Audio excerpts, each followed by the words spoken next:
ओम शांति।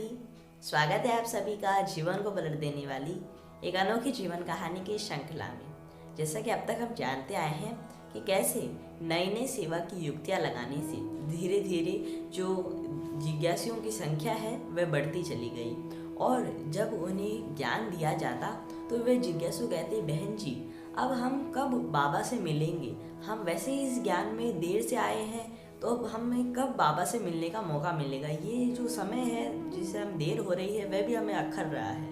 लेकिन ब्रह्मा कुमारी बहनें कहती कि अभी आप बाबा से नहीं मिल सकते, क्योंकि बाबा से वही मिल सकता है जिसने ब्रह्मचर्य का पालन किया हो, जिसने कोई भी धूम्रपान नहीं करता हो, कोई भी तामसिक भोजन ना खाता हो, और साथ साथ जिन्हें अपने जीवन में एक अद्भुत परिवर्तन किया हो, यानी पवित्रता को धारण किया हो, और ईश्वरी ज्ञान में उसको पूर्ण विश्वास हुआ हो, पूर्ण निश्चय हुआ हो, वही बाबा से मिल सकता है। यही परमपिता परमात्मा शिव बाबा की आज्ञा है। तो इतना पुरुषार्थ करने के बाद ही ब्रह्मा बाबा से क्यों मिलाया जाता?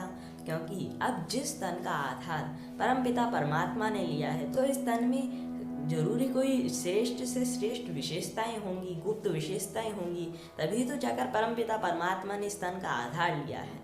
तो इसलिए इतना पुरुषार्थ कराने के बाद प्रजापिता ब्रह्मा बाबा से मिलाया जाता।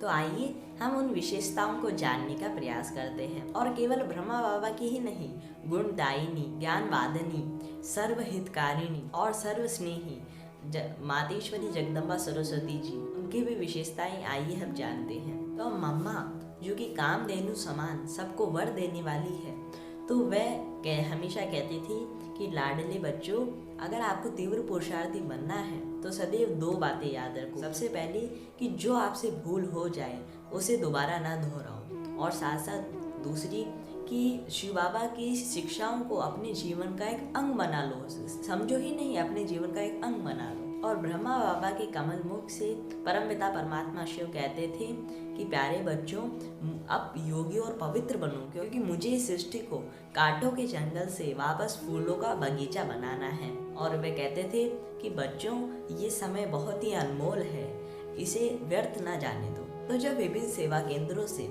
सभी जिज्ञासु बाबा से माउंट मिलने आते, तो जैसे जैसे आबू रोड का स्टेशन नज़दीक आता जाता, तो जिज्ञासुओं की उत्कंठता बढ़ती ही जाती कि हम सभी आत्माओं के पिता परमपिता परमात्मा से मिलने जाएं। क्योंकि जो जिज्ञासु थे उन्हें हमेशा ही उत्सुकता रहती थी कि वह देखें कि परमपिता परमात्मा प्रजापिता ब्रह्मा के तन में कैसे अवतरित होते हैं। फिर उसके बाद जिज्ञासु अपना अनुभव भी सुनाते कि जब वह बाबा से मिले तब उन्हें कैसा अनुभव हुआ। तो वह कहते थे कि हम जब बाबा से मिले तो सबसे पहले तो हमें एक दिव्य प्रभा का अनुभव हुआ, फिर उसके बाद आत्मा में शांति का स्पर्श बढ़ता गया, और साथ ही साथ जब उन्होंने बाबा से दृष्टि ली तो उन्हें एक विचित्र ही स्नेह का अनुभव हुआ। ये अनुभव होता कि जैसे उनके मन में अब सभी मलिन संस्कार धुल गए हैं, और उनके जीवन में एक हल्कापन, उल्लास, हिम्मत तथा उपराम भाव और दिव्यता का अनुभव होने लगा, और उनका मन ये गाने लगा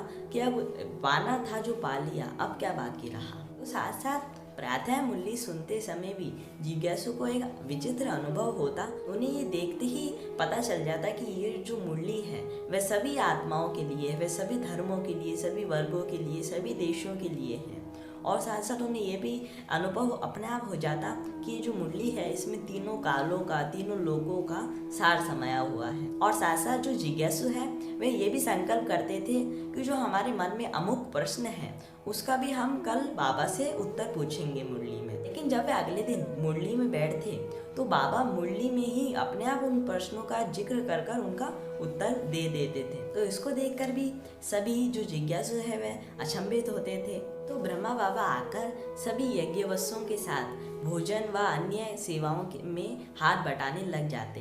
तो उन्हें सेवा करते देख सभी यज्ञवश कहते कि बाबा आप तो इतना ऊंच कार्य करते हैं, ये कार्य हमें करने दीजिए। तो इन्हें कार्य करता देख हमें अच्छा नहीं लगता है। तो ब्रह्मा बाबा कहते थे कि मैं भी शिव बाबा का बच्चा हूँ, और हमारा तो कर्म योग है, अगर हम स्थूल कार्य नहीं करेंगे तो ये कर्म योग कैसे सिद्ध होगा। तो बाबा सेवा केंद्रों पर आए नए नए बच्चों के लिए उनके पत्रों के उत्तर के लिए उन्हें भी पत्र लिखते थे, और उन पत्रों में क्या होता था, वे एक अमृत के प्याले तथा संजीवनी बूटी जैसे काम करते थे। उनमें इतना माधुर्य, इतना स्नेह, इतना कल्याणकारी भाव और उनमें से इतना ज्ञान झलकता था, जिन पत्रों को पढ़ पढ़ कर सभी गदगद हो जाते थे।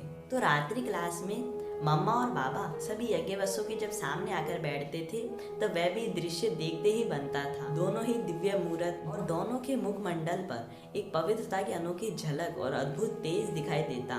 उनके आत्मा में उजाला दिखाई देता और साथ साथ मम्मा और बाबा सभी को मधुर मुस्कान से और स्नेह भरे नयनों से सभी को देखते थे। रात्रि क्लास में मम्मा सभी से ये पूछती थी कि आज किसी ने मनसा वाचा कर्मणा किसी को दुख तो नहीं दिया, और अगर किसी ने श्रीमत के विरुद्ध कार्य किया तो वह अभी सबके सामने बता दे, ताकि उसका भी मन हल्का हो जाए और वे उस भूल को दोबारा ना दोहराए। तो जब सभी के वापस अपने घर तथा सेवा केंद्रों पर लौटने का समय होता तो सभी एक एक कर कर मम्मा और बाबा के सामने आते और बाबा उन्हें अपनी निजी धारणाओं को ऊंच बनाने के लिए उपाय बताते और साथ साथ उनके मुख में टोली डालकर कहते, बच्चे अब जाते हो। तो ये सुनकर सभी के नेत्र भीग जाते और उन्हें वापस जाने की इच्छा ही नहीं होती, वह कहीं पर छिप जाते। लेकिन फिर बाबा उन्हें समझाते कि बच्चे, आपको घर में रहते हुए परमपिता परमात्मा को याद करना है और औरों को भी परमपिता परमात्मा का संदेश देना है। तो आज के लिए इतना ही, मिलते हैं श्रृंखला के अगले भाग में। तब तक के लिए ओम